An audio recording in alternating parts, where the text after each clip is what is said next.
Friends, आज हम discuss करेंगे कि एग्रीकल्चर सेक्टर में on the eve of independence क्या हुआ था। एग्रीकल्चर सेक्टर इंडिपेंडेंस के टाइम पे क्या हालत थी उसकी। अच्छी हालत हो, मुझे पता है कि नहीं थी, और आप सबको भी पता है कि अच्छी हालत नहीं थी, मगर हालत क्या थी वो चीज़ डिस्कस करने की कोशिश करेंगे। तो सबसे पहले हम ये जो इंट्रो है याद रखना फ्रेंड्स, ये जो इंट्रो है, इंट्रो आपने जो पिछली जो है उधर से आपने कॉपी कर लेना है। इंट्रो मैंने पिछली वीडियो में बहुत अच्छे तरीके से लिखा है, जिसका टाइटल मैं नीचे कर दूंगा कि इंडियन इकोनॉमी की क्या हालत थी on the eve of independence. बहुत अच्छे तरीके से मैंने वो लिखा हुआ है। तो इंट्रो को स्किप करके सीधा करते हैं।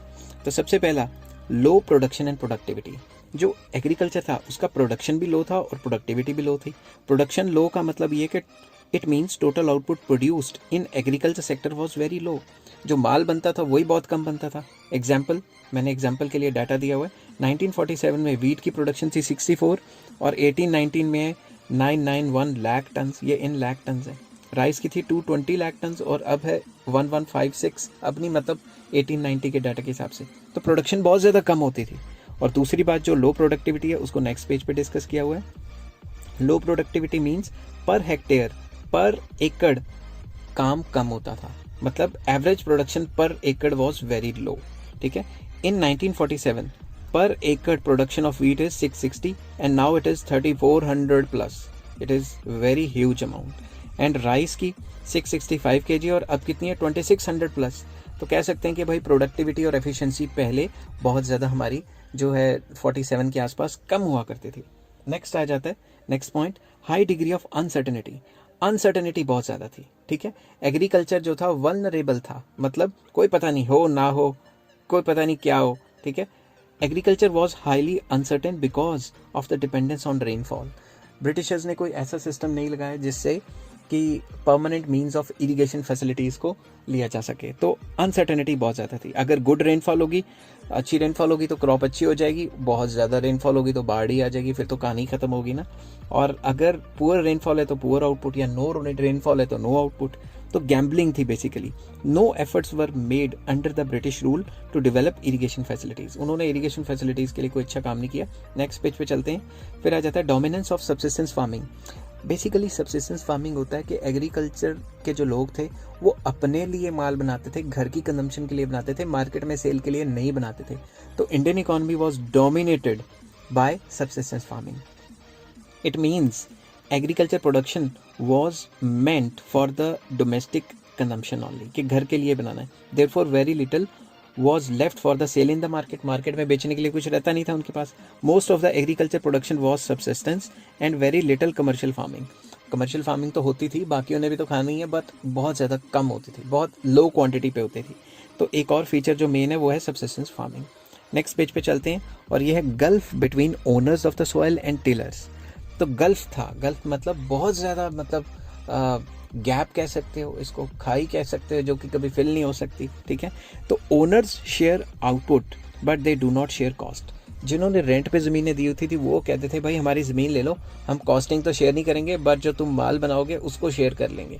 ठीक है। वो कॉस्टिंग नहीं शेयर करते थे, तो वो तो अमीर ही होंगे अगर कॉस्टिंग शेयर नहीं करेंगे। कॉस्टिंग शेयर नहीं करनी, मुफ्त के बैठ बैठ के वो आई जा रहे हैं पैसे या फिर वो जो आउटपुट है वो दोनों।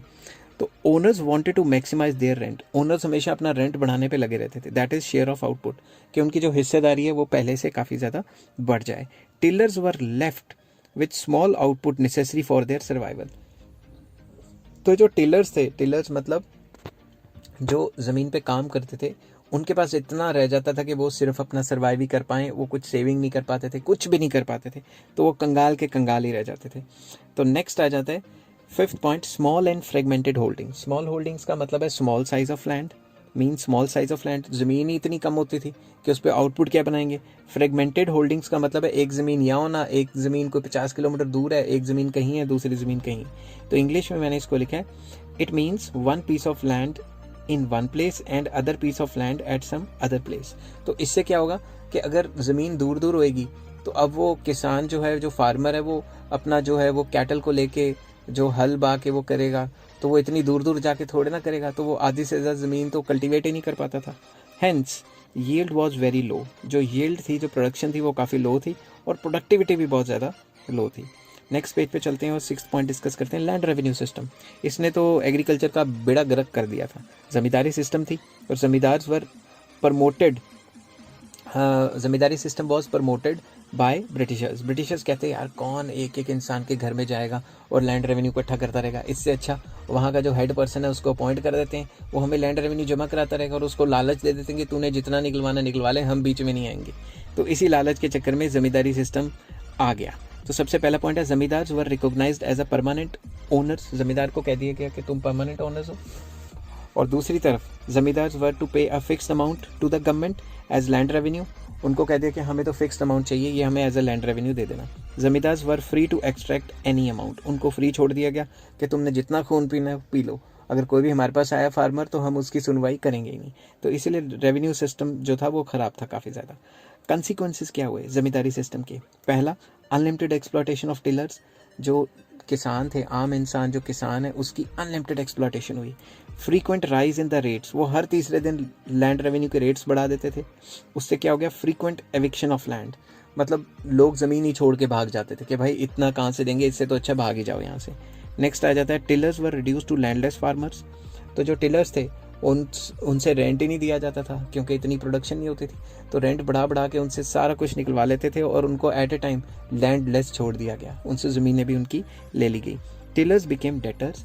तो पहले तो वो अपने लिए उगाते थे जब ब्रिटिशर्स नहीं आए थे और अच्छी खासी ज़िंदगी चल रही थी। जैसे ब्रिटिशर्स आए, उन्होंने ज़मींदारी सिस्टम लाया, तो बेसिकली वो जो लैंड रेवेन्यू देने के लिए उनको कर्जा लेना पड़ गया। कर्जा क्यों लेना पड़ा? क्योंकि आपको पता है एग्रीकल्चर कभी होगी कभी नहीं होगी, ठीक है ना, बारिश पे डिपेंड करती है। और जिस सीज़न में नहीं हुई, जिस क्वार्टर में नहीं हुई, उस क्वार्टर में उनको कर्जे लेने पड़ गए लैंड रेवेन्यू देने के लिए, और फिर कर्जा ना चुकाने के चक्कर में ज़मीनें हड़प कर ली। तो वो vicious circle of debt trap में फंस गए। डेट ट्रैप मतलब एक कर्जे के लिए दूसरा कर्जा, दूसरे के लिए तीसरा कर्जा, इस चक्कर में फंस गए और उनके हाथों से ज़मीनें भी नहीं चलेगी। 7th पॉइंट आ जाता है, forced commercialisation of agriculture. Commercialisation of agriculture का मतलब होता है कि अपने लिए ना उगाना, मार्केट में बेचने के लिए उगाना। तो एग्रीकल्चर को मार्केट में बेचने के लिए उगाना ज़बरदस्ती कर दिया किन्होंने? ब्रिटिशर्स ने। तो farmers were forced to grow indigo crops due to, indigo crops जैसे कॉटन कूटन वगैरह jute, indigo crops due to the demand in the British industries.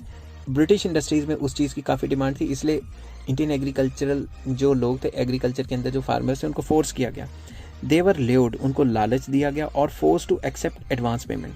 उनको एडवांस पेमेंट्स दे दी गई और लालच दे दिया गया कि तुम्हें और पैसे देंगे, बनाओ उगाओ ये चीज़। तो जैसे उन्होंने वो उगानी, या तो वो अगर तो सीज़न ख़राब रहा और नहीं उगी तो उन्होंने एडवांस पेमेंट दी होती थी, तो वो उनकी ज़मीनें हड़प कर लेते थे। अगर वो उग भी जाती थी तो उनसे सस्ते रेटों पे ले लेते थे। दोनों तरफ से कचूमर किसका निकलना था? किसान का ही निकलना था।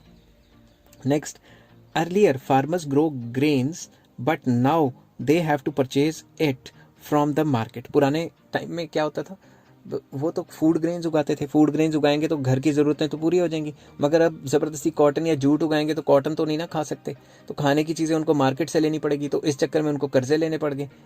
जब कर्जा लेंगे तो फिर डेट ट्रैप में फंस जाएंगे। तो इस तरीके से बेड़ा गर्क हो गया एग्रीकल्चर का। तो इंडियन एग्रीकल्चर वॉज बैकवर्ड क्यों था? क्योंकि लो प्रोडक्शन एंड प्रोडक्टिविटी, जैसा मैंने पहले डिस्कस किया है, high degree of uncertainty and dominance of subsistence farming, कि भाई हम अपने लिए उगाते थे सिर्फ पुराने टाइम में, and small and fragmented holdings थी। और स्टेगनेंट क्यों थी, स्थिर क्यों रह गई, मतलब बढ़ क्यों नहीं पाई?